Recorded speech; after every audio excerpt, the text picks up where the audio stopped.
Muy buenas noches, gracias a todos quienes nos acompañan en la sala el día de hoy. Los coloquios desde la UNI. Reciban el cordial saludo del rector de la universidad, el doctor Alfonso López Chaunava, así como del director de la escuela de posgrado, del doctor Víctor Caicedo Bustamante. Queridos participantes, reciban un cordial saludo desde la Universidad Nacional de Ingeniería. Nos complace darles la bienvenida a los coloquios organizados por nuestra Escuela de Posgrado, una iniciativa que busca brindar a los profesionales, especialmente a los educadores, actualizaciones sobre los últimos desarrollos tecnológicos. Bienvenidos sean todos. Bienvenidos, quien les habla, Guillermo Ruiz Guevara, a cargo de los coloquios desde la UNI, un programa dedicado a los profesionales del país y en particular a los educadores.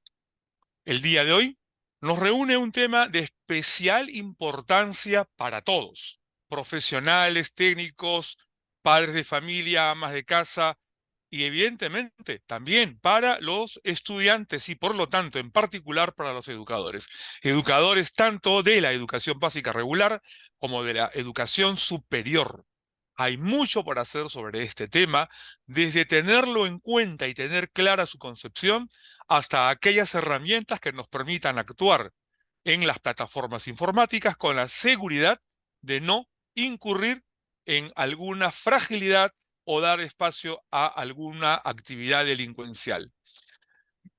Dicho esto, menciono que quienes nos acompañan el día de hoy y a quienes agradecemos muy especialmente por el tiempo que nos brindan y por la experiencia con la cual van a contribuir con la audiencia, son el doctor Félix Jiménez Chuque, docente de la universidad, un experto en ciberseguridad y además un profesional con un prestigio muy merecido en el ámbito de la ciberseguridad. Nos acompañará también Fernando Grados Paredes. Él es uno de los profesionales con más trayectoria y reputación ganada en el estudio de mercado de tecnología y conoce muy bien las condiciones de nuestro mercado en todos los aspectos, incluyendo, por cierto, lo que corresponde a las inversiones en seguridad en las empresas y el impacto de esta en las circunstancias de nuestro país. Dicho esto, pasaremos a ver el material preparado para el día de hoy. Esa imagen es probable que la hayan visto en más de una ocasión o acaso alguna imagen similar.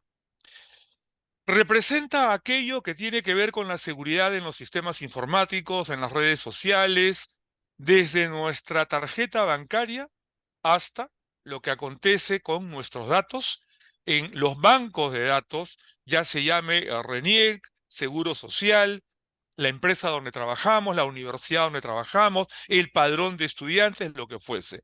Todo dato en alguna plataforma de información es susceptible de ser hackeado, vulnerado y por lo tanto existe la necesidad de protegerlos.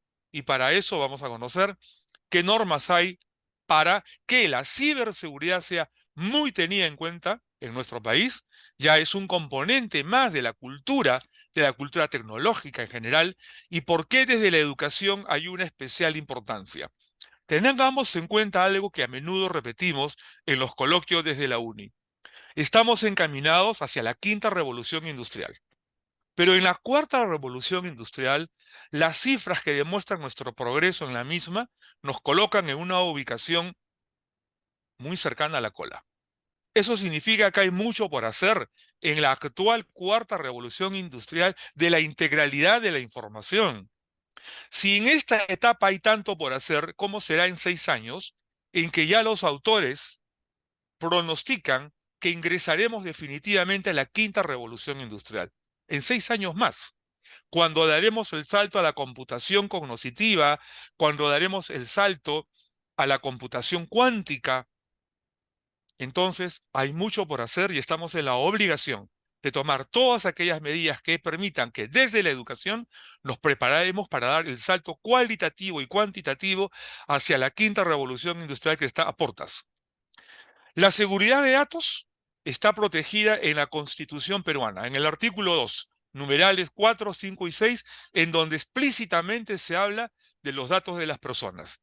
Y hay un artículo 200 que habla del habeas data, que es el instrumento legal por el cual los ciudadanos tenemos la opción de proteger nuestros datos y la información que sobre cada quien se divulgue. Asimismo, hay una ley de delitos informáticos, ley que debiera ser tema de estudio en todas las especialidades: administración de empresas, medicina, contabilidad, economía y por supuesto las ingenierías y evidentemente los profesionales del derecho que ya están dando pasos importantes en esa dirección. Además, tenemos una ley de protección de datos personales, actualizada en el año 2022, materia que igualmente debiera ser conocida por todo ciudadano. Y esto ha dado lugar a que incluso exista una policía especializada en delitos informáticos, la División de Investigación de Delitos de Alta Tecnología, la DIVINDAT. Tenemos una política nacional de informática que incluye medidas relacionadas a la seguridad de la información. En una rápida encuesta recientemente descubrimos que muchos profesionales y muchos estudiantes universitarios no conocen que tenemos una política nacional de informática. Y menos aún que hay una ley en la 30999 que contempla la ciberdefensa y que está reglamentada por el Decreto Supremo 017. Disposiciones aparecidas justamente con el avance de la tecnología y la fragilidad provocada por la delincuencia cibernética. Nos toca un diálogo con el doctor Félix Jiménez Chuque. Él es un docente de la Universidad Nacional de Ingeniería, un profesional con una amplia trayectoria, tanto en el desarrollo de soluciones de ciberseguridad en la empresa privada, en entidades del Estado, y uno de los docentes más reputados en los programas de maestría de la Universidad Nacional de Ingeniería en la Escuela de Posgrado. Damos la bienvenida al doctor Félix Jiménez y con él iniciaremos un diálogo tratando de entender estos temas que hemos citado y empezaremos por la palabra clásica o más difundida, la ciberseguridad, sobre este particular. Doctor Jiménez, con la bienvenida del caso, queda usted en el uso de la palabra. Muchas gracias, estimado Guillermo, a los colegas que están en el panel y a todo el auditorio digital en este caso. Gracias a la universidad, mi alma mater. Hablar de ciberseguridad definitivamente es hablar de toda una carrera, toda una profesión, toda una ingeniería. Es hablar de un conjunto de normas, procedimientos en el tema de regulación. Es tocar el tema de lo que significa desde el momento que cogemos nuestro celular o desde el momento que tenemos acceso a las comunicaciones a través del servicio de Internet que tenemos en casa. Al final, la ciberseguridad es la convergencia de personas, procesos, tecnología, cuyo objeto principal es la protección de la información, de los datos, de las infraestructuras que tenemos dentro de nuestras organizaciones o dentro de nuestro domicilio, dentro de lo que corresponde el celular inclusive. La ciberseguridad trata y contempla todo el accionar digital que tenemos en la medida que estamos protegiéndolo con diferentes formas, maneras y desde la misma cultura que tengamos nosotros a nivel de la formación, de la protección de los servicios o de la información que está disponible a nuestra misma vista o lo que es bajo nuestra responsabilidad, si somos responsables en este caso de infraestructuras bastante críticas como que existen en el país, ¿no? Muy bien. Claro, clarísimo el tema, y esto ya se desarrolla como un material normativo que también la Presidencia del Consejo de Ministros, a través de la Oficina de Gobierno Digital, la Secretaría de Transformación Digital y Gobierno, que ha tomado medidas sobre esta materia. Pero hay una palabra adicional que bien la podemos incluir como una pregunta más, y tiene que ver con un concepto diferenciado relacionado con la ciberseguridad, pero que tiene un espacio muy específico: la ciberguerra. Sobre esto, doctor Jiménez, ¿qué podríamos o qué podría, por favor, añadir? Acá ya estamos tocando ya situaciones mayores, ¿no? Es la actuación propia de un conjunto de personas la voluntad expresa en el plano digital, en el plano del ciberespacio, para poder afectar directamente la disponibilidad, la continuidad de infraestructuras. Pueden ser críticas, como imagínense poder afectar la disponibilidad del servicio del agua, de la luz. Y todos estos equipos, todas estas infraestructuras se mueven por mecanismos digitales, por infraestructuras digitales. Y que exista una vulnerabilidad o que exista una intromisión digital de ciertos servicios que quieran afectar su disponibilidad, estamos hablando ya de una confrontación directa entre lo que significa la disponibilidad de ese servicio contra lo que nosotros queremos de una u otra manera garantizar su protección. Hoy en día, el tema de la ciberguerra ya está relacionado no solamente en lo que corresponde la afectación de una infraestructura crítica. Estamos hablando de la afectación de la disponibilidad de los servicios que tenemos publicados a nivel del Estado. Y lo que está sucediendo en este momento en Ucrania, lo que está sucediendo en Israel, es una confrontación directa de dispositivos digitales, porque de una u otra manera es así, y donde ya el uso ya tiene otra motivación, ¿no? En el tema de geopolítica, Las guerras ahora van a ser digitales. 100%. Doctor Jiménez, insistimos con este tema del prefijo ciber, pero ahora quisiéramos añadirle un complemento: defensa. Usted ha mencionado la palabra defensa hace un instante, pero entendemos que esto es un tópico bastante amplio, la ciberdefensa. Por favor, sobre este tema. Cuando comenzamos a tocar ya el tema de ciberseguridad, ciberguerra, que es ya una confrontación digital, el tema de la ciberdefensa, siempre estamos hablando en el ciberespacio, es el conjunto de medidas, pero ya en el plano, en el caso del Perú, bajo la responsabilidad de las Fuerzas Armadas, medidas y acciones que se llevan a cabo a nivel de las Fuerzas Armadas para poder proteger los sistemas informáticos y las redes de telecomunicaciones de los ataques que puedan darse. Y más aún todavía bajo la responsabilidad que tiene de la protección de los activos críticos nacionales. La Dirección Nacional de Inteligencia, la DINI, es responsable de los activos críticos del país. Ante una incidencia, ante una afectación, inmediatamente hay una reacción. Y la reacción principalmente va en la protección de esos servicios, no solamente en el tema de que podamos poner ciertos agentes o llamémoslo así dispositivos digitales en estas infraestructuras. A nivel nacional se hace eso, y que inmediatamente ante una incidencia se encienden las alarmas digitales y por lo tanto hay todo un protocolo al respecto de lo que significa defensa. En resumen, la ciberdefensa significa todas las acciones y las medidas que nosotros, en este caso las Fuerzas Armadas, toma para poder proteger los activos críticos nacionales, los servicios digitales que existen en el país. Evidentemente, la ley, en este caso la 3999, hace mención de ello, pero también hace mención con respecto a que estas actividades dentro de la ley, en lo que es de gobierno digital y lo que es la parte de su reglamento, tocan bastante el tema de digital y principalmente en el tema de lo que es seguridad. Y estas actividades están relacionadas principalmente en la protección y la defensa de los servicios y de los activos críticos que están disponibles en el país, ¿eh? Muy claro. Nótese que hemos ido escalonadamente del concepto de ciberseguridad a uno más amplio, que es el de ciberguerra, y a otro que compromete muchas instituciones y que tiene que ver con la ciberdefensa. Y en esa secuencia, ya el doctor Jiménez ha mencionado un término al cual, agregado el prefijo ciber, tiene también su particular importancia: la ciberprotección. Sobre esto, doctor Jiménez, ¿qué podría añadir? Principalmente está vinculado el tema de la protección principalmente a lo que significa información, datos, eh, es la integración de todas las infraestructuras y los servicios, las medidas, las directivas que se toman en función de la protección de esto, ¿no?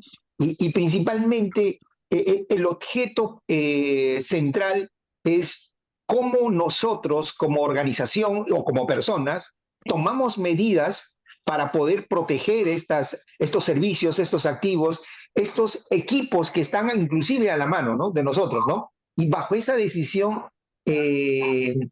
emitimos directivas, emitimos procedimientos, activamos inclusive protocolos para poder garantizar. Y todo siempre en el marco del ciberespacio. No hay internet si no tenemos una buena infraestructura de telecomunicaciones. No hay afectación a nuestras infraestructuras si no tenemos protocolos y medidas que protejan estos servicios, ¿no? Entonces, en la línea que nosotros podamos garantizar disponibilidad, garantizar continuidad, a través de estos mecanismos tranquilamente podemos por lo menos decir que tenemos un sistema debidamente seguro. No puedo decir un 100% de seguridad porque lamentablemente siempre existe un delta, un porcentaje de brechas que se puedan dar en la construcción de los sistemas, en la configuración de los equipos, ¿no? Y es ahí donde justamente lo que tenemos que hacer es monitorear esos servicios, ¿no?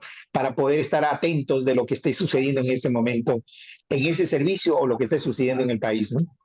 Bien, voy a hacer una anotación.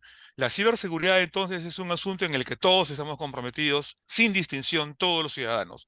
La ciberguerra y la ciberdefensa afecta a todos, pero es una actuación que corresponde fundamentalmente a los profesionales de la ingeniería, en particular la ingeniería de ciberprotección y ciberguerra, ¿no? Ciberdefensa.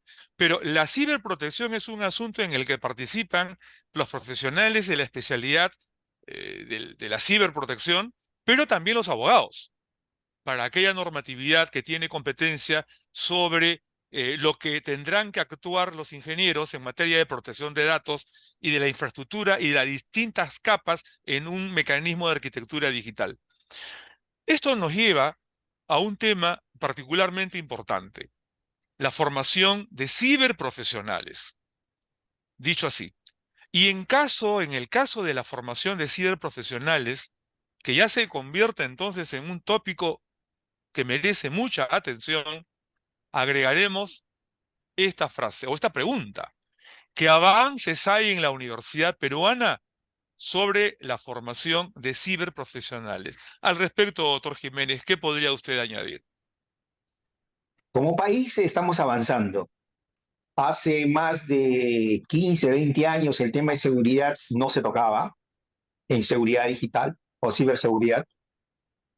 Desde 2015, 2016, esto se ha acentuado muchísimo, muchísimo. El ente rector en el país es la Secretaría de Gobierno y Transformación Digital y se dispone del Centro Nacional de Seguridad Digital, donde todos los peruanos, instituciones públicas y privadas, debemos reportar ante cualquier situación que se presente en el tema de lo que es afectación de los servicios digitales. Y lo que hemos visto en los últimos 2, 3 años, hay un esfuerzo del país, tanto el sector privado y público, en principio a nivel de la academia, de poder formarse, de poder entrenarse, de poder certificarse, ¿no? Hay un esfuerzo nacional, la ley de gobierno digital junto con su reglamento, donde hace mención del esfuerzo que debe tener el país con respecto a lo que es entrenamiento y capacitación y lo que debemos ver de una u otra manera, cómo formar y preparar a nuestros equipos, a nuestros colaboradores, a los alumnos, a los estudiantes, y en este caso particular hay un esfuerzo de la Universidad Nacional de Ingeniería a través de su escuela de ingeniería, lo que es ciberseguridad. Hay cursos, diplomados, etcétera, a nivel de ciberseguridad dentro de la escuela de posgrado, dentro de la maestría también. Veo en muchas universidades el esfuerzo a nivel de diplomados y recientemente algunas maestrías en lo que es ciberseguridad y ciberdefensa. Esto está sucediendo en la universidad, en la academia. Hay un esfuerzo también de parte de los profesionales que ya tienen formación, de los ingenieros de sistemas, de los ingenieros de telecomunicaciones, de los ingenieros vinculados a la electrónica, ya más cerca, dedicándose a la profesión misma de lo que es seguridad digital.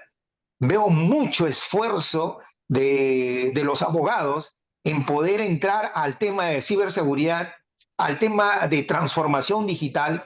Me llama mucho la atención y con mucho agrado organizaciones públicas que antes se distanciaban de los procesos de transformación digital, hoy día tú los ves, sus procesos, sus procedimientos digitalizados.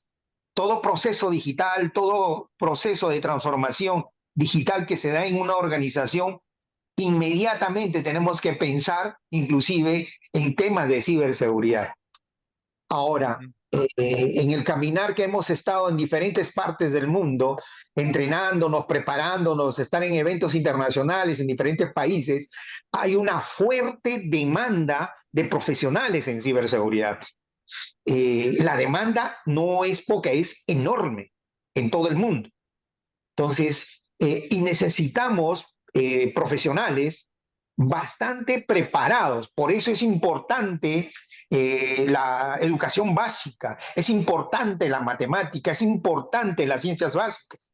Y la Universidad Nacional de Ingeniería es referente en este tema, ¿no? Entonces, bien no recuerda llevar una matemáticas 1, 2, 3 y 4, matemáticas básicas 1, 2 y 3, y entrar al tema de la algorítmica, entrar al tema del sistema operativo, es decir, entrar al kernel mismo de lo que significa la construcción de sistemas. Si tú tienes buen fundamento en el tema de las matemáticas, vas a poder desarrollar adecuadamente sistemas y vas a poder entender la construcción de arquitecturas que necesitamos como organización, que necesitamos como país. Tener una buena arquitectura digital significa tener una adecuada visión de lo que significa una organización basados en tecnología, basados en transformación digital. Por eso, este espacio es muy importante y es muy importante si está orientado hacia los docentes, porque necesitamos concientizar a los estudiantes de la importancia de lo que significa este nuevo paradigma que ya es una situación ya evidente para todos. Es más, ya en los directorios de las organizaciones privadas y públicas ya existe un funcionario sentado en la toma de las decisiones estratégicas de la organización o del país, porque si esto no se da, sencillamente estaríamos afectando seriamente lo que significa continuidad y disponibilidad de los servicios en nuestras instituciones o organizaciones. Así De es. verdad que yo saludo a la universidad que le preste seria atención y estamos en ese esfuerzo de poder organizar inclusive una maestría en ciberseguridad. Hay un encargo dado por la escuela de posgrado bajo la línea directa de que realmente necesitamos profesionalizar, darles instrumentos a los ingenieros para que puedan tomar decisiones en el momento que le corresponde en este campo, ¿no? Ujú. Ciertamente, y en esa dirección puedo anunciar que el día de ayer ya se firmó un convenio con el ejército peruano para formar profesionales en ciberseguridad. Y vamos a empezar con unos cursos técnicos de especialización en los laboratorios de ciberguerra que dispone la Universidad Nacional de Ingeniería, que por cierto está acreditado como el único laboratorio de su característica en la región. Y en estos equipos es donde vamos a tener al ejército peruano preparándose en el marco de estos cursos de especialización y de un diplomado para que los oficiales de las Fuerzas Armadas vayan tomando la especialización correspondiente e iniciar un proceso que, como nos decían los oficiales, esto se convierte en una actividad permanente y vamos a necesitar en breve la maestría en ciberseguridad que acaba de mencionar el doctor Jiménez y en la cual la escuela de posgrado ya ha tomado pasos en esa dirección y probablemente sea la única maestría, ya el único diplomado y luego la única maestría que dispone de equipos especializados para tratar estos temas y también, por supuesto, de los mejores profesionales del país para tratar estos temas. Y esto no es que sea un autocherry, describo la realidad y es simplemente porque los profesionales de la Universidad Nacional de Ingeniería tuvieron la oportunidad de comprometerse con estos temas y han desarrollado una experiencia que hay que reconocer ha sido muy bien llevada y tenemos que los únicos peritos en el Colegio de Ingenieros en materia, por ejemplo, de docencia, no, informática forense, ¿no? Son profesores de la Universidad Nacional de Ingeniería. Doctor Jiménez, quisiera dar espacio, por favor, al público si alguien tiene alguna pregunta que hacerle. Adelante. ¿Sí? Abrimos los micrófonos. Si alguien desea hacer alguna consulta al doctor Jiménez, por favor, por escrito en el chat o oralmente.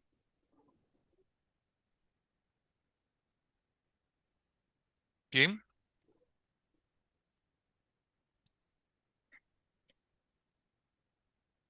Estamos a sus disposiciones. Y en general, la Universidad Nacional de Ingeniería, desde los coloquios de la UNI, estaremos siempre tocando estos temas y con seguridad en una próxima oportunidad comprometeremos nuevamente el tiempo del doctor Jiménez. Sé que él, terminada su presentación acá, tiene un compromiso académico en el cual Aló, continuará doctor Guillermo, sus ¿podría hacer una tiempos pregunta trabajando. directa? Adelante, doctor Vara, por favor. Sí, ¿qué tal? Un gusto, doctor Félix. En la actualidad, Buenas digamos, noches. hay mucha alto riesgo en este tema, ¿no? En esta temática, ¿no? Sí, buenas noches.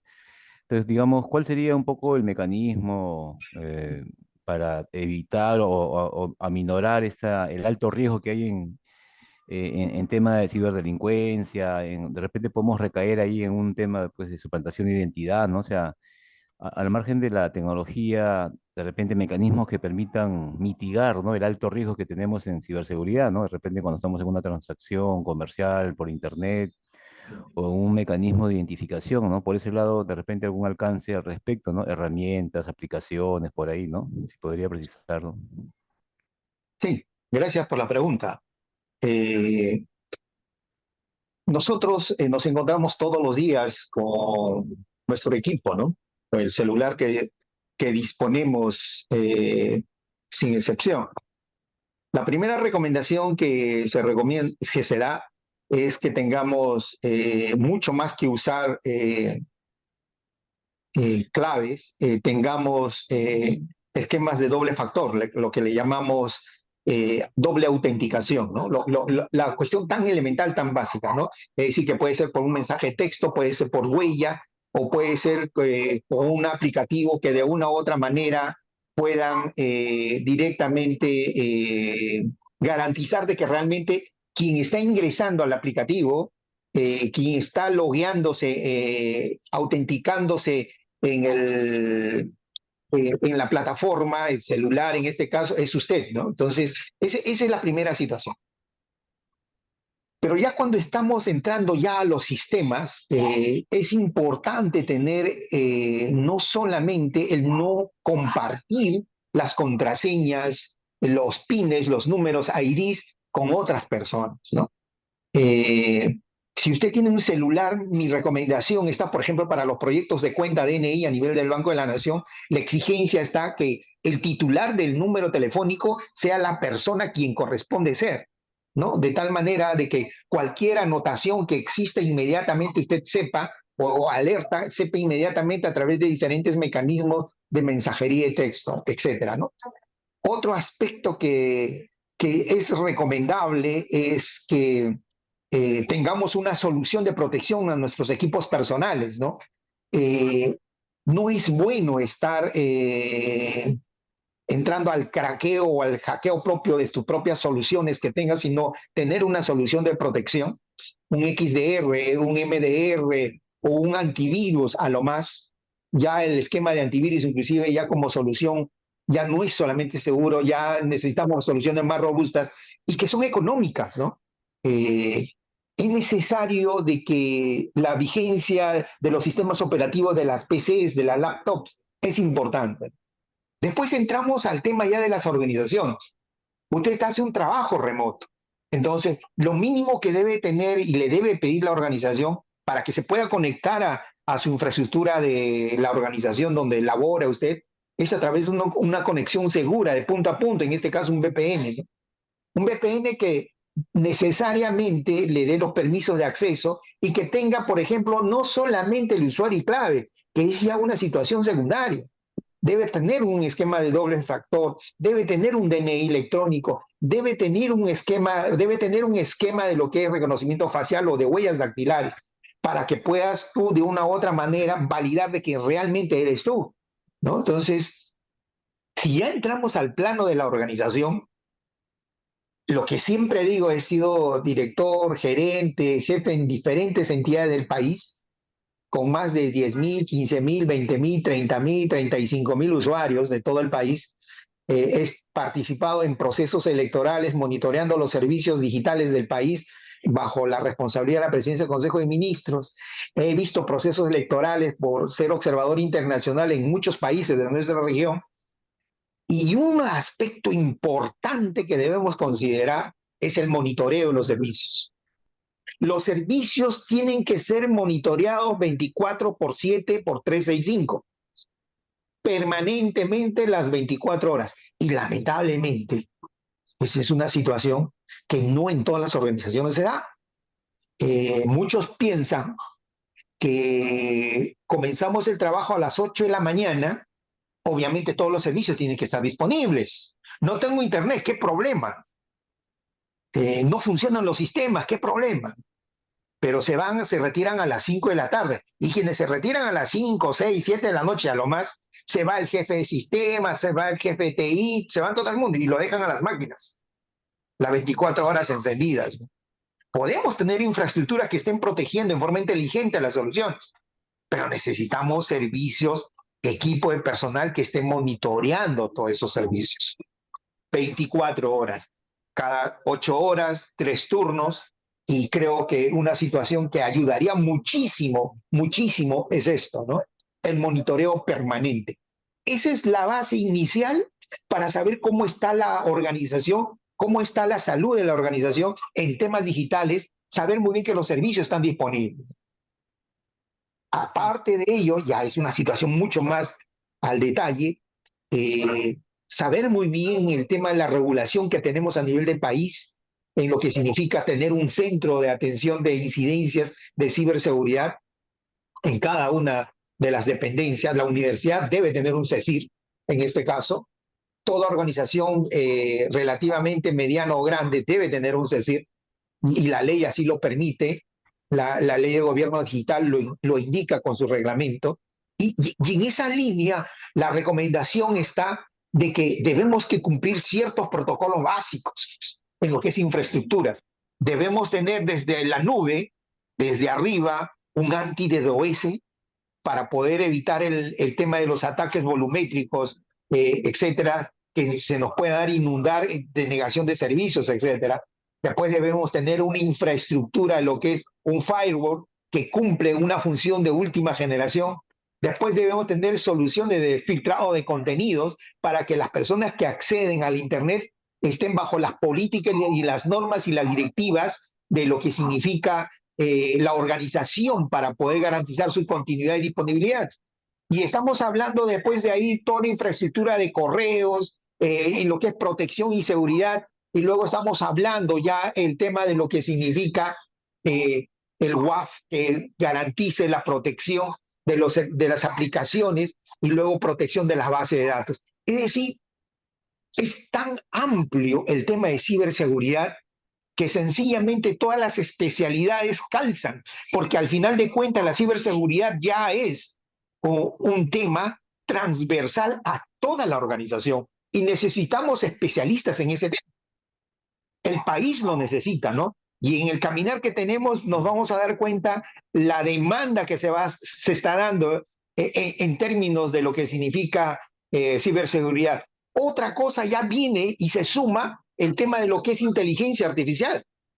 Ya es otro asunto mayor que se complementa con lo que estamos haciendo ahora, ¿no? Estamos hablando ya de herramientas y soluciones que contemplan el tema de inteligencia artificial. Ya estamos viendo comportamientos laterales, movimientos laterales a veces en nuestras infraestructuras y vemos que sistemas van detectando ello, ¿no? Vemos el tema de la suplantación de la identidad de las huellas dactilares o el tema de reconocimiento facial. Por ejemplo, en este instante hay un problema serio en el planeta porque OpenAI va a liberar, está evaluando un motor de lo que significa reconocimiento de voz. Toda la plataforma de las operadoras, en la mayoría de los casos, cuando hacen la firma de sus contratos, hacen por un procedimiento de reconocimiento de voz. ¿Y qué sucede si esa voz es clonada? Estamos hablando y solamente necesita pocos minutos para poder clonar la voz de una persona. Eso es lo que está pasando en este instante. Charlábamos con diferentes colegas de diferentes partes del mundo en este tema de lo que es reconocimiento de voz y el CEO de Telefónica manifestaba que para ellos es un problema urgente, porque ya se está dando. Y ni bien se liberan estos motores de inteligencia artificial, ya entramos en problemas. Las plataformas biométricas en lo que significa reconocimiento facial. En este caso, tenemos las imágenes o las fotografías sintéticas, ¿no? De que son autogeneradas. Entonces, ¿cómo los sistemas que tenemos van a poder reconocer si realmente la persona que está frente a uno es realmente quien dice ser y que tiene que demostrar que está vivo? Entonces, en este instante la tecnología ha llegado al tema, camino bastante en el tema de biometría, hemos llegado al tema de que sí podemos saber de que la persona que está frente a nosotros es una persona viva por diferentes características que se detectan en el momento que hace la captura. Pero ¿qué sucede ya ingresa la inteligencia artificial?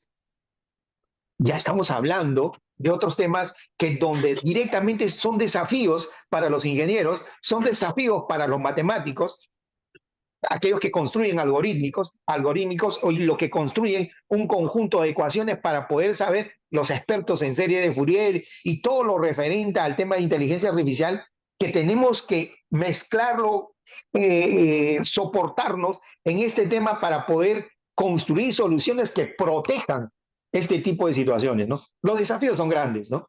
Pero, y gracias por la pregunta, porque te permite ampliar bastante estos temas, ¿no? Avanzaremos en los retos. Hay una consulta relacionada a si la maestría que va a ofrecer la universidad tendrá alguna certificación internacional. ¿Tiene usted algún dato sobre eso, otro Jiménez? En principio, el mensaje es bien claro, ¿no? En la propuesta, en el encargo que nos ha dado el doctor Bullón, juntamente con otros colegas, eh, tiene que ser transversal para todas las disciplinas, pero más que ello, tiene que tener un reconocimiento internacional bajo las diferentes acreditaciones que existen en el mundo. La universidad camina a la par en ello. Un aspecto muy importante como ingenieros que somos, los estándares que son a nivel mundial, que son los ISOs, que construyen de una u otra manera y todo el planeta se pone de acuerdo para que estas son las líneas base para poder avanzar en la ciencia y tecnología, la universidad está alineada a ella. Cualquier quehacer, cualquier tema que tengamos que ver en el tema de lo que es ciencia y tecnología, necesariamente tiene que estar alineado bajo los estándares internacionales. Si no es así, sencillamente vamos a tener soluciones, propuestas, maestrías, lo que fuese, distantes de lo que sucede en el mundo. Lo que necesitamos es que nuestros profesionales, cuando se sienten a hablar del tema de ciberseguridad, tengan los mismos elementos, las mismas herramientas, el mismo conocimiento que lo que está sucediendo en Estados Unidos, en Japón o en Londres. En esa línea va. Por eso es importante las certificaciones internacionales. Por eso es importante que los profesionales nuestros estén en diferentes espacios del mundo para que puedan tranquilamente conversar como corresponde. He estado en muchas instituciones donde tranquilamente, con mucha libertad y confianza, conversábamos con gente del FBI, con la gente de Interpol, en temas de lo que es biometría, en temas de lo que significa desarrollo de soluciones, en temas de lo que significa construcción de infraestructuras críticas. La universidad está preparada para eso. ¿Y cuántos ingenieros tenemos en este momento en diferentes partes del mundo que te dan respaldo de que estamos en la capacidad de poder implementar en forma suficiente y amplia una maestría de esta naturaleza? Y lo importante está que hay una decisión institucional al respecto, ¿no? Sí, ya se ha convertido efectivamente en una política en cuanto a innovación, no solamente de servicio académico, sino en lo que la universidad tiene que hacer en función de la sociedad, y este es un tema vital, ¿no? Bien, doctor Jiménez, muchas gracias por su participación en Coloquios desde la UNI, muy reconocidos, por cierto, y la precisión de su intervención en cada uno de los temas que ha tratado. Invitado queda usted para una próxima ocasión, para ampliar estos temas y continuamos con los Muchas coloquios gracias, desde muy la buenas UNI. noches. Muy buenas Muchas noches con gracias a todos. usted. Estoy entrando a las clases. Hasta luego. O sea, hasta luego.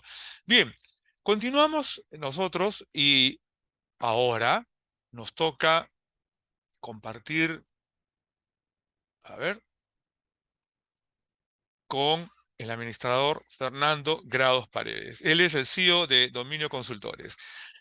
Me toca la ocasión de explicar que tenemos una cercanía, una amistad y una experiencia de muchos años compartiendo preocupaciones respecto al desarrollo de las tecnologías de información en el país. Fernando Grados, de la empresa privada, de una empresa dedicada al estudio del mercado tecnológico y el que habla desde el mundo académico, tratando siempre de ver qué avances, qué innovación podemos hacer en el servicio educativo para avanzar en el desarrollo tecnológico, sobre todo en el sector de educación, formando maestros.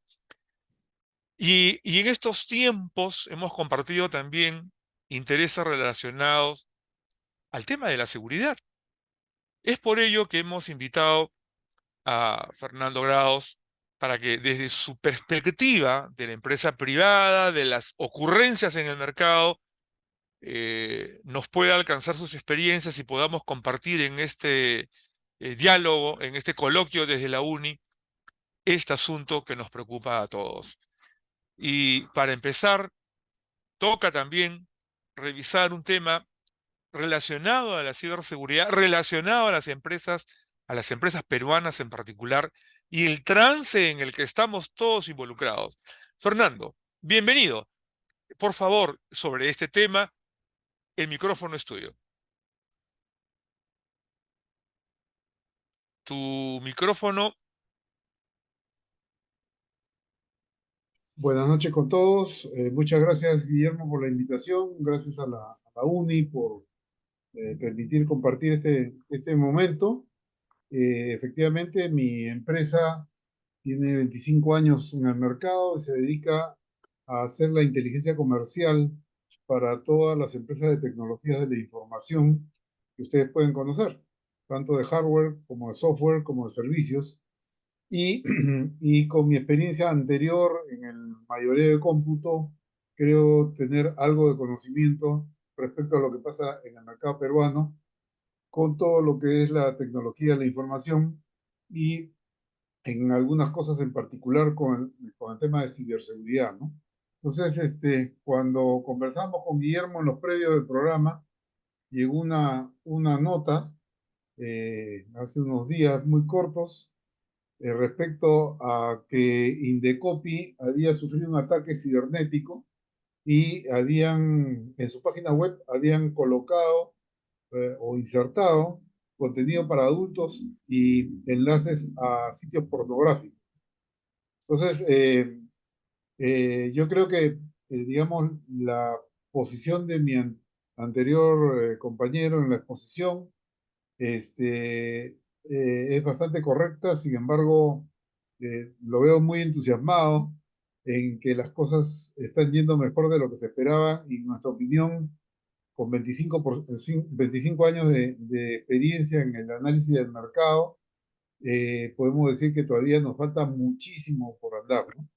Y sí justifico el hecho de preparar gente para, digamos, poder atacar este problema de la ciberseguridad, que además va a ser permanente. No es un tema que se puede resolver con una, dos, tres o cuatro acciones, sino que los ciberdelincuentes siempre andan, digamos, a un paso adelante y generalmente el desarrollo de las medidas de ciberseguridad son reactivas ¿cómo se llama? A la acción de estos delincuentes informáticos, como lo podemos llamar, ¿no?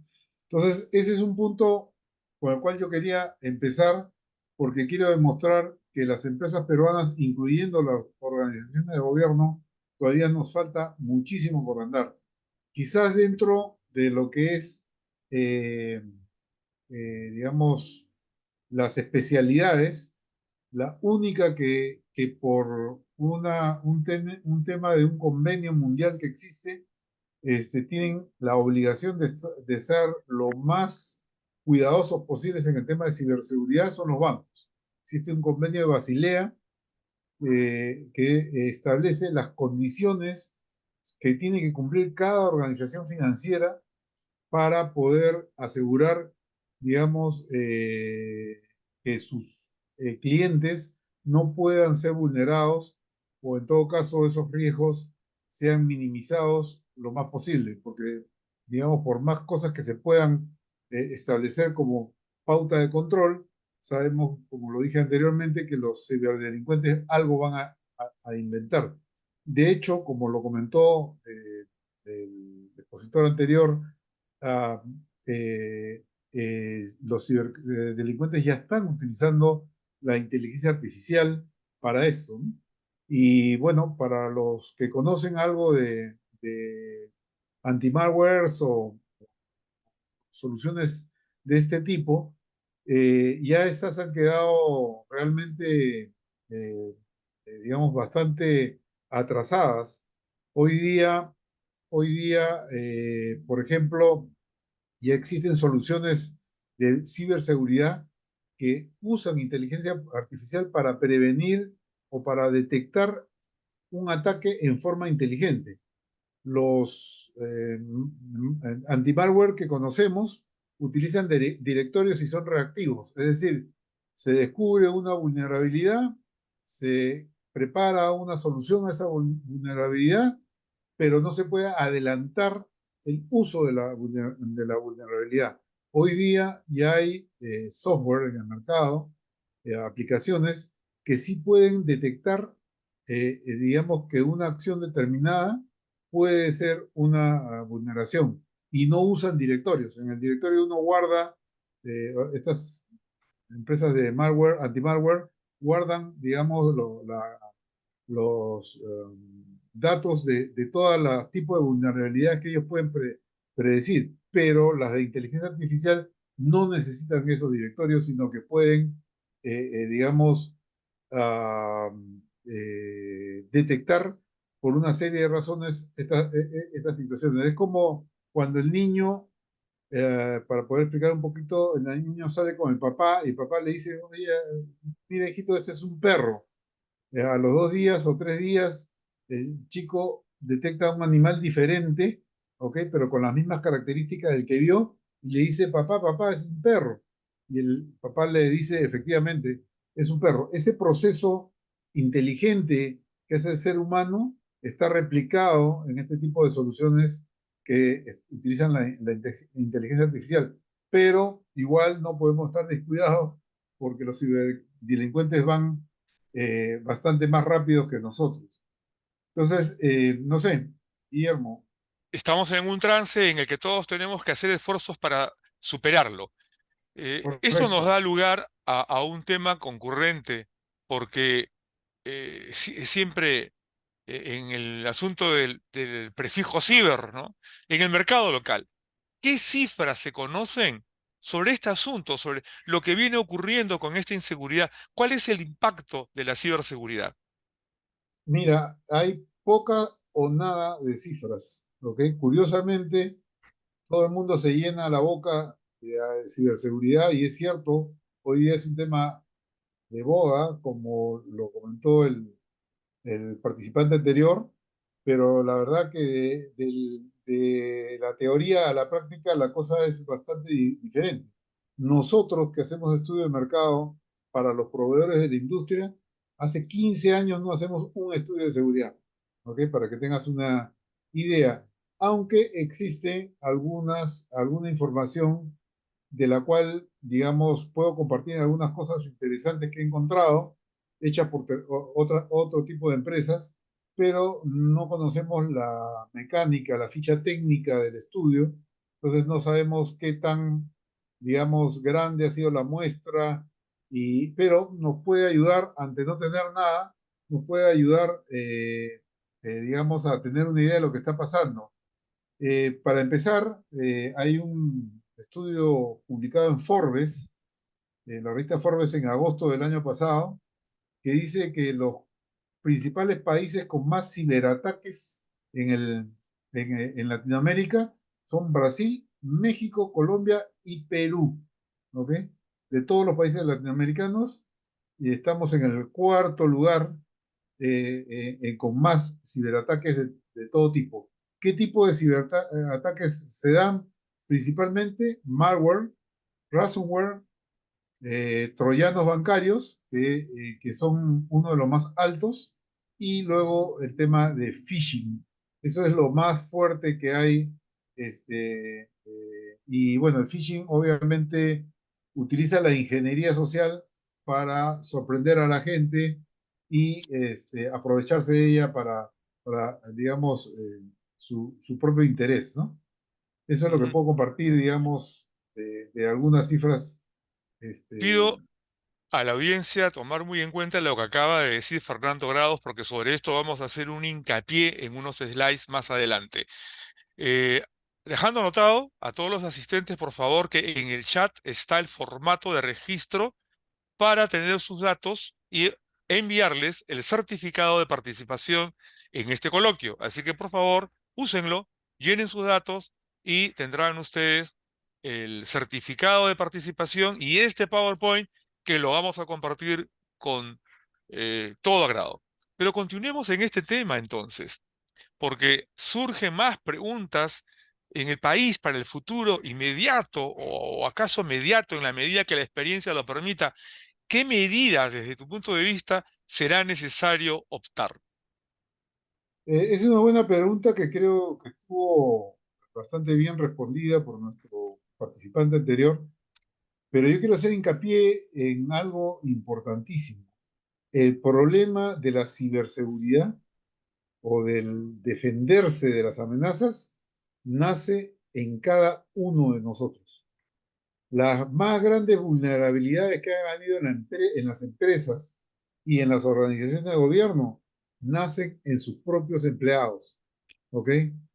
Empleados que llevan un USB que lo han utilizado en algún lugar donde no hay protección del caso, o empleados que caen en phishing o que caen ¿cómo se llama?, en contagiar sus equipos con malware y llevan ese contagio a la organización interna. Incluso la filtración de datos, que es quizás uno de los peligros más grandes dentro de las organizaciones, nacen en la persona y, y nacen probablemente en el uso, como lo dijo el participante anterior, en el uso de la computadora más usada por todo el mundo, que es esta, el celular.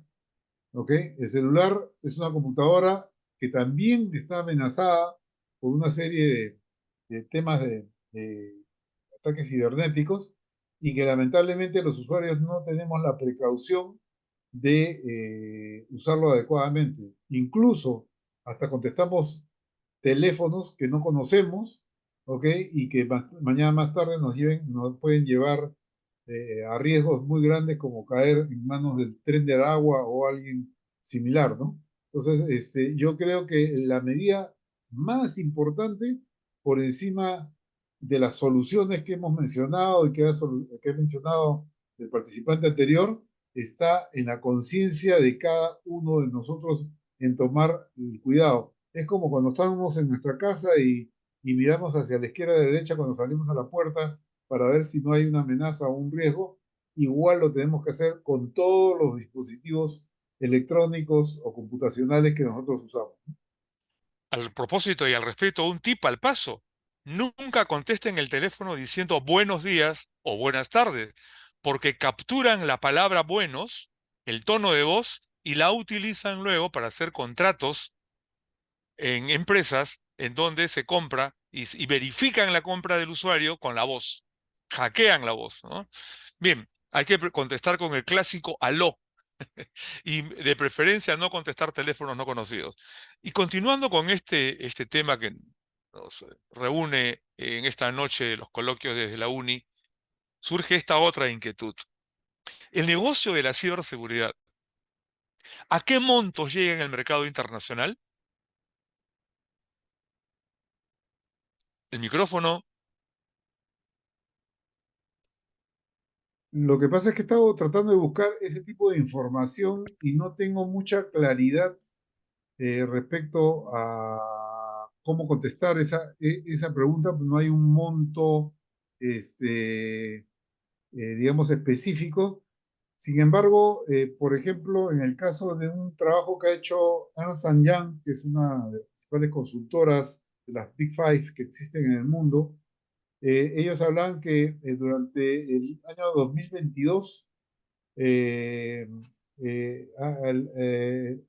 digamos, el 37% de las empresas que ellos investigaron demostraron filtraciones con un gasto no menor a 1.5 millones de dólares y otras que variaban en gastos de 1.5 a 3 millones de dólares por empresa, pero no define la cantidad de empresas que, digamos, están comprometidas.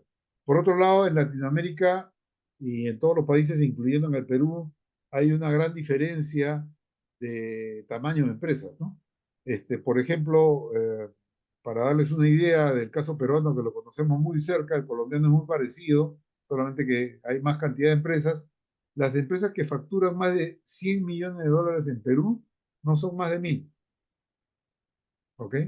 Las empresas que facturan entre 100 millones y 1 millón de dólares, o sea, empresas medianas, solamente son 12.500, no hay más, ¿ok? Y todo lo demás está catalogado como empresas que facturan menos de 1 millón de dólares, ¿ok? Que le llaman la pequeña empresa. De esas millones de dólares, habrán unas 200.000 aproximadamente que usan fuertemente tecnología de la información. Los demás lo usan en forma marginal, quizás tengan un celular, quizás por ahí una computadora para manejar la caja de la tienda o cosas por el estilo, pero eso es lo que hay. Entonces, estos gastos de millones de dólares, de 1.5 a 3 millones de dólares que yo mencioné, comprenderán que una empresa que gana entre, digamos, alrededor de 3 millones de dólares de ingresos como empresa o 20 millones, 1.5 millones o 3 millones de dólares invertidos en seguridad son bien difíciles que se hagan. De hecho, en estudios que nosotros alguna vez hemos hecho, cuando hay dinero que sobra, digamos, o que es parte de la utilidad de las empresas, si sobra $1, en vez de colocarlo en seguridad o en tecnología, lo colocan en el proceso productivo o de servicio de la propia empresa, ¿no? Entonces, no hay una conciencia aún, digamos, fuerte, importante en lo que significa cuidar el dato. De hecho, muchos dicen y se escucha decir que la información de la empresa, o sea, los datos de la empresa, son su activo más importante después del personal, pero no hay ningún cuidado con ese activo importante, ¿no? Muy importante, vamos a hacer una suerte de redundancia colectiva, porque esa palabra, efectivamente, tenemos que tenerla muy en cuenta los decisores de las empresas en el mundo académico, ¿no? Las universidades están obligadas a tener sistemas de protección de sus datos, porque ya conocemos experiencias en nuestro país, como en otros países, que los estudiantes ingresan a las redes de datos donde están las notas y hacen travesuras, ¿no? Entonces, esto es algo que debemos cuidar todos. Es De importante. hecho, Guillermo, felicitar a la UNI por el trabajo el acuerdo que han hecho con el ejército, porque recordemos que hace un año el ejército fue vulnerado, el ministerio justamente fue vulnerado hace, serán pues 9 o 10 meses atrás. Por lo tanto, creo que necesitan mucho apoyo en ese tema, ¿no? En efecto, estamos en esa dirección. El acuerdo que tenemos con el ejército va a permitir que el diplomado que vamos a ofrecer tenga mención en oficiales de ciberseguridad y preparar entonces profesionales para que tengan un espacio en todos los ministerios, organismos del Estado y por supuesto en la empresa privada también. Esta necesidad de ciberprofesionales a la que nos referimos ahora tiene justamente un toque directo con el avance que hay en la empresa peruana. Aun cuando ya has mencionado algo al respecto, te agradecería que pudieras ampliarlo, porque la empresa privada, además de las inversiones que hacen, cuidan tener los profesionales que los puedan ayudar en sus sistemas de seguridad. ¿Cómo estamos en este caso? Bueno, efectivamente, todas las empresas grandes y las medianas grandes suelen tener o un oficial de seguridad dentro de la organización. Por ejemplo, en el caso de la banca, esa obligación está por el convenio de Basilea que les comenté anteriormente. Pero otros toman la decisión porque obviamente si consideran, por ejemplo, un supermercado, sin nombrar una marca determinada, consideran que su información es crítica y si pierden esa información o son atacados en su proceso transaccional, al día pueden perder un montón de plata, ¿no? Entonces, yo sí concuerdo con todo lo dicho con nuestro expositor anterior, que hay que preparar a ciberprofesionales y dentro de esa preparación el tema, digamos, de la seguridad. Eh, lo que yo siempre le he criticado a la universidad es que la universidad, en la parte, digamos, de las carreras de informática o relacionadas con sistemas, ha preparado buenos técnicos, pero no prepara buenos gestores. O sea, a la hora que salen son unos capos en el bit and byte, pero a la hora de tratar de organizar algo no son muy buenos en realizar eso. Y creo que esa es una labor importantísima que la universidad peruana tiene que comprometerse. De hecho, ha habido una declaración que la leí el día de hoy, no la he leído muy al detalle, de una asociación importante acá en Perú, que es el APESOF, que es la Asociación Peruana de Empresas de Desarrolladores de Software, que hace un pronunciamiento sobre el tema de la enseñanza en la universidad, porque hay una confusión de nombres, carreras que no son tan ciertas, tanto a nivel universitario como a nivel técnico, ¿no? Creo que ese pronunciamiento vale en este momento oro para el tema educativo, porque la universidad en general tiene que cambiar y yo felicito a la UNI que esté haciendo los primeros pasos en forma agresiva, ¿no? Bueno, gracias por lo de la felicitación, Fernando.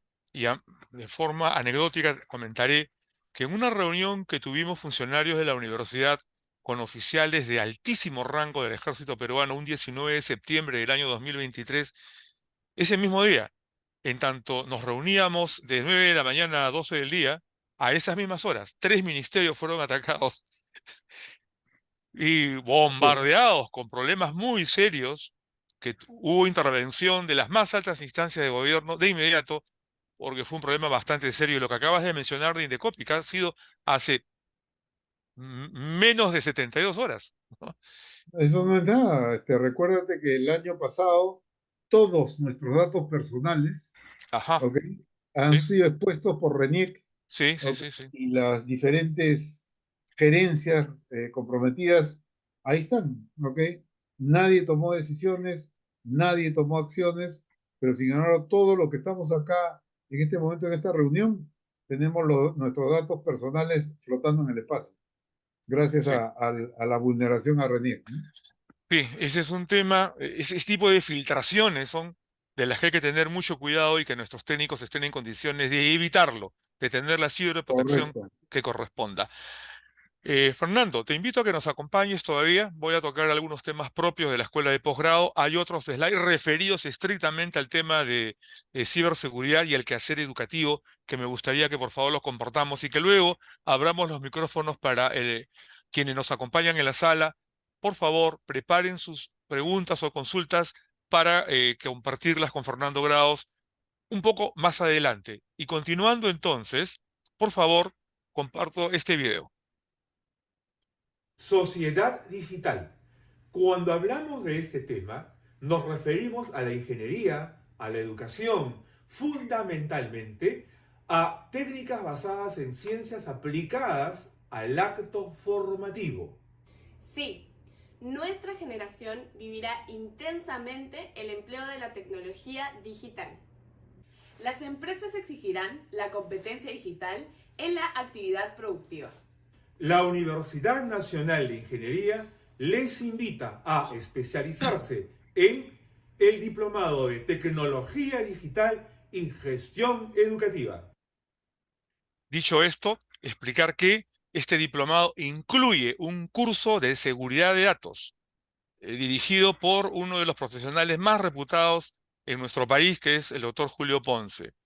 La tecnología digital y la gestión educativa suman componentes para especializar docentes que se encarguen de los sistemas de información en las universidades, en los colegios, en las corporaciones, y no solamente nos referimos al tema de equipamiento, aplicaciones y conectividad, sino a la gestión propiamente dicha en los componentes del proceso educativo, el componente de enseñanza, el de aprendizaje, el de evaluación, el de mejoramiento y un quinto componente, el de la predictividad en función del producto educativo. Es decir, de decirle a la sociedad en qué servirán las promociones de egresados en horizontes de 10 años. Analítica predictiva en función del producto educativo, para luego poder dar pasos hacia la prospectiva en horizontes de 10 años o más. Asunto que ahora quedó en manos de los educadores. Por lo tanto, los procesos son muy definidos y se trabaja mucha probabilística, de manera que los logros puedan estar perfectamente definidos con las herramientas de soporte que requieren los educadores. Y la producción de contenidos, que es un asunto vital. Esto, lo que corresponde a gestión educativa, le damos mucho énfasis con el soporte de la tecnología digital. Los escenarios de las aulas están cambiando drásticamente. La pandemia nos obligó a observar cómo las aulas se convirtieron en escenarios multimodales y multicanal. Y próximamente ya trabajaremos con hologramas. Ya en La Molina, en el distrito de La Molina, acá en la provincia de Lima, ya tenemos un colegio con un portafolio de cientos de hologramas. Hay que utilizarlos, hay que aprovecharlos. La computadora cuántica ya está presente en aulas de países vecinos. Todavía no tenemos una en aulas peruanas. Espero que pronto logremos que esto ayude a ir formando la computación cognitiva, los grandes volúmenes de información que se van a procesar, y la combinación binaria pues pasará a la historia para ingresar a un nuevo mundo de posiciones multidimensionales, nuevos espacios, nuevos modelos de estudiar y producir. Comparto con ustedes una definición de la competencia digital, la misma que ya será superada, porque ya tenemos a la vista la competencia cuántica. Incluimos verbos, ahí están, en rojo. Esto está en proceso de validación, pero la integralidad, la predictividad y los plazos breves serán las características de aquellas capacidades con las cuales tendrán que operar los profesionales de todas las especialidades en los muy pocos años por delante, cuando en el 2030 ingresemos intensamente al mundo de la computación cognitiva. Esta es la malla del Diplomado de Tecnología Digital y Gestión Educativa, que incluye, como notarán ustedes, seguridad de datos, procesos, control y auditoría de procesos educativos, evidentemente, y los cursos 1, 2, 3 y 4, todo lo que tiene que ver con los tipos de recursos tecnológicos existentes para darle soporte al proceso educativo, y en el segundo ciclo, la aplicabilidad de los mismos para dar soporte y medir logros en el proceso educativo. En esta página, donde al parecer tenemos un escenario de paz, pues ponemos justamente a todos los docentes encargados, todos ellos expertos, justamente en educación digital, técnicas, metodología y regulación. Por favor, observen este video.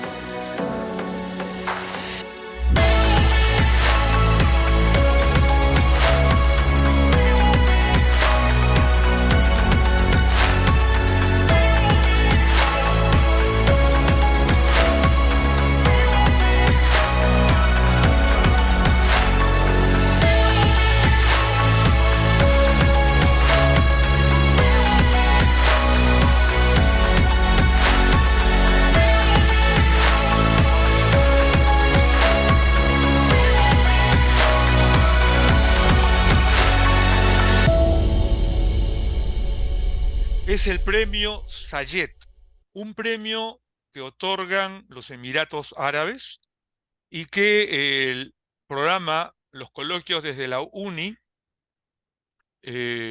está promoviendo. Este concurso ha permitido que el año anterior un colegio de la libertad, un COAR, un colegio de alto rendimiento, gane el premio. Y para ello solo tienen que presentar un perfil de proyecto, es decir, un expedientillo, un modelo teórico de lo que quieren hacer. Y este Colegio de la Libertad, ahí tienen ustedes la foto de la directora y algunos de los alumnos, presentaron un proyecto para el mejoramiento de las aguas y aplicarlos en la siembra en los terrenos alrededor del colegio. Ganó el premio y los llevaron a Dubái, en donde recibieron del jeque el premio. $100.000 para que ejecuten su proyecto, que en efecto lo están ejecutando. Están todos invitados a participar este año. La única diferencia es que para el año 2024 el premio es de $150.000. Inténtenlo. Un concurso, repito, a nivel de perfil sobre ambiente, energía, agua o clima. Elijan ustedes el tema de su preferencia. Simplemente tienen que incluir algún componente de tecnología. Pero esto se amplía en el ámbito profesional.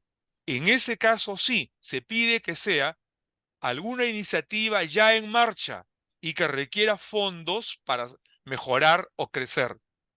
En ese caso, sobre los mismos temas, pero con un premio de $1.000.000. No se lo pierdan. Anímense. Ahí está la página web de Sayed. Ahí están las bases. Quiero mostrar esto. Aunque algunas cifras ya las mencionó Fernando Grados, este estudio de Ernst Young, intitulado el Global Cyber Security Leadership Insight Study, el estudio global de conocimientos sobre el liderazgo en ciberseguridad, muestra cifras graves para el caso peruano, hablando de los filtros de información, ¿no? Miren, el 52% de las empresas tienen de 1 a 9 filtración de datos. El 10% de 10 a 24 filtraciones de datos. Y el rango presupuestado lo mencionó, ya se mencionó anteriormente, que puede ser de 1,5 o de 6 millones de dólares. Esos dineros afectan directamente la estructura de costos de las empresas. Eso significa que lo paga el usuario. Sí, todas las empresas, por ejemplo, distribuidoras de alimentos, incluyen en el costo al usuario final, al consumidor final, los márgenes que ellos están utilizando hoy en día para protegerse, para proteger sus datos, para ciberseguridad. Eso significa que está afectando el dinero de los hogares. Eso significa que todos tenemos algo que ver con este tema y algo tenemos que hacer los educadores, porque nosotros formamos al ciudadano ahora de la sociedad digital, pero pronto será la sociedad cuántica en donde los software tendrán mucho más potencia que los software de ahora. Si ahora, con la inteligencia artificial generativa, la inteligencia artificial además de primera generación, está ocurriendo lo que ya conocemos, ¿cómo será en unos poquísimos años más? ¿Estamos preparados? Tenemos que dar un salto muy importante en esta dirección. La educación es el espacio en que se forma el ciudadano que se comportará bien o que no se comportará bien. Los educadores tenemos que formar ciudadanos muy empoderados en la ética, en la honestidad y en la honradez. Ya lo sabemos. Esto es un clamor de siglos. Algo más tenemos que hacer para que esto ocurra realmente. No es únicamente educar en conocimientos, no es tampoco únicamente educar en aptitudes intelectuales, es además educar en actitudes, madurez, y en ello los educadores tenemos mucho que hacer. Y tenemos que ponernos de acuerdo, los educadores de educación básica regular, con los educadores de la universidad, de la educación superior en general. ¿Por qué? No queremos ingenuos que son fáciles de engañar en las redes sociales, pero tampoco queremos falsarios que publican cualquier fake news, cualquier mentira, o hacen eco de ella sin verificar las fuentes. No queremos hackers, no queremos ni bullying tampoco, ni bullying digital. Eso que no queremos depende de lo que los educadores hagamos. Y en esa dirección, tanto en cuanto a la formación del individuo de la sociedad digital y de la sociedad cuántica en breve, entender que todo lo malo que ocurra en materia de seguridad de datos afecta directamente los presupuestos de las empresas y por lo tanto la inseguridad la pagamos todos. Es en esta dirección que quedan abiertos los micrófonos para continuar con las consultas del público de quienes nos acompañan gentilmente hoy en esta sala. Fernando Graos está aún con nosotros y él podrá responder a las consultas que estime por conveniente los miembros que están en la sala, ya sea porque lo colocan en el chat, donde, reitero, está el formato para que registren sus datos, o si alguien desea hacer uso del micrófono y preguntarnos. Mientras tanto, Fernando, ¿algún complemento o algo que quisieras agregar sobre este tema? Eh, bueno, yo creo que ahora estamos con un problema en la parte de la Secretaría de Gobierno Digital, ¿no? De Gobierno y Transformación Digital, porque creo que la cabeza salió, me parece. Bueno, ha reingresado César Vilches. Ah, ¿verdad? Ah, qué bueno, qué bueno. Esa es Sí, qué bueno, muy en buena efecto. noticia, porque Sí, César conoce el problema de adentro. lo conoce muy bien. Estuve reunido con Así, él el día viernes y ya, casualmente él, bueno, hemos llegado a unos preacuerdos que tienen que ver con varias iniciativas para acelerar el proceso de transformación digital, y en estos preacuerdos también está una atención especial a la ciberseguridad en el país, en donde la qué UNI bueno. va a tener una participación muy importante. Fernando, hay una consulta acá en el chat que Ajá. presenta Oscar Santillán. Dice que se mencionó que el sector bancario financiero tiene sus regulaciones definidas. En el sector privado en general, ¿existe la obligación de reportar o informar los ataques que sufren? Muy buena pregunta. La respuesta es no, no existe ninguna norma y de hecho, digamos, si son violentados de alguna forma las empresas, por no quedar mal y no afectar a su marca, no lo denuncian, ¿no? Muchas veces esto, digamos, es conocido porque hay una filtración del lado del personal, que generalmente viene por ahí, digamos, el conocimiento de lo que ha pasado, o porque el cliente se encontró que no tenía el servicio, ¿no? Entró Mm, a hacer alguna compra, a pedir alguna información o cosas por el estilo, y simplemente no pudo hacerlo y le negaron permanentemente durante ese día el ingreso. Entonces, obviamente, la lógica te dice de que ha sufrido algún tipo de atentado.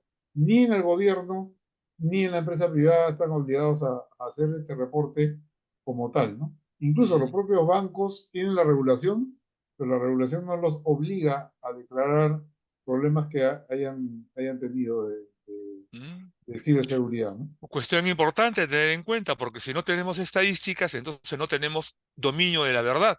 Y si no tenemos dominio de la verdad, no podemos tomar todas las precauciones que son necesarias. Es Bueno, correcto. interesante. Muchas gracias Y al...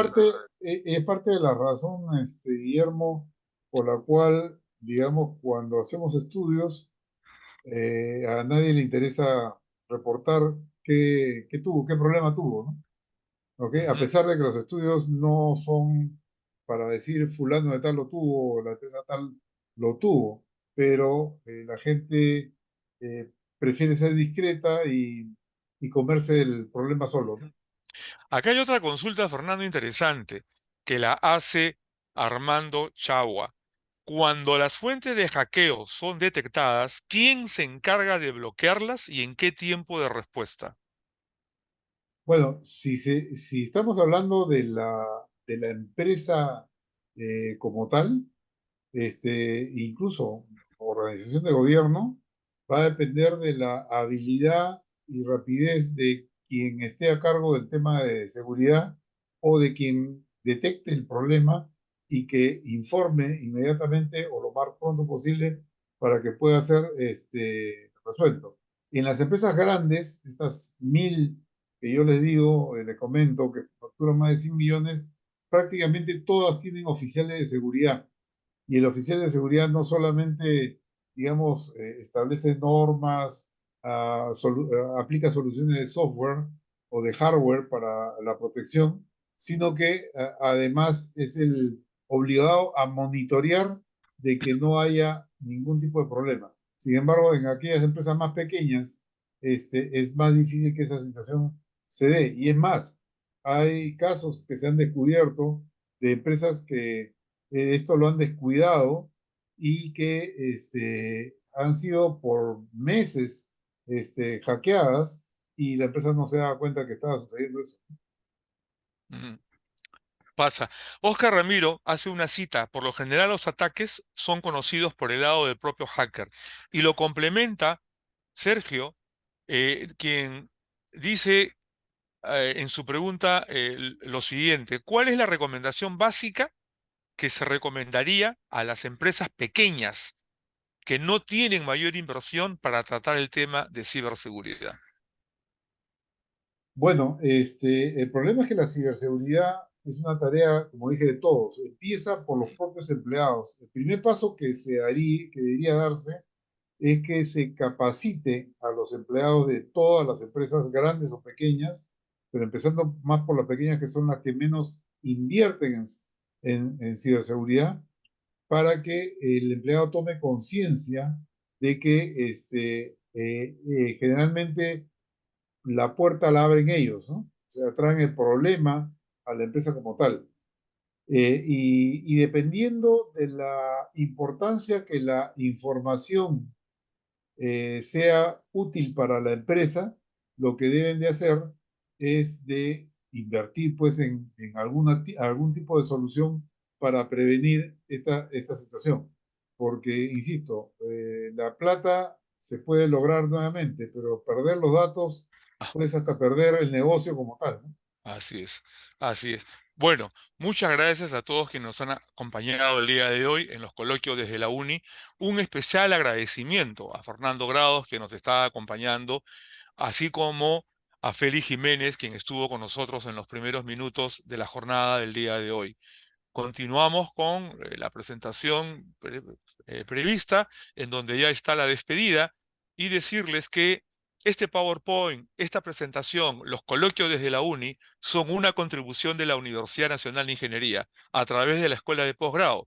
Y el Diplomado de Tecnología Digital y Gestión Educativa es justamente un instrumento de formación de profesionales en donde estamos comprometidos por colaborar con el país, formando a aquellos profesionales que hagan de la educación la plataforma formativa del ciudadano de la sociedad digital y pronto de la sociedad cuántica. Ciberseguridad desde la educación. Creo que los temas que hemos tratado el día de hoy son sumamente pertinentes para poder ver el escenario en el que nos estamos desempeñando y la necesidad de ponerle una especial atención a este asunto de la protección de los datos en los sistemas de información del país. Nuevamente nuestro agradecimiento. Muchas gracias a todos. Dejo estos datos a la vista.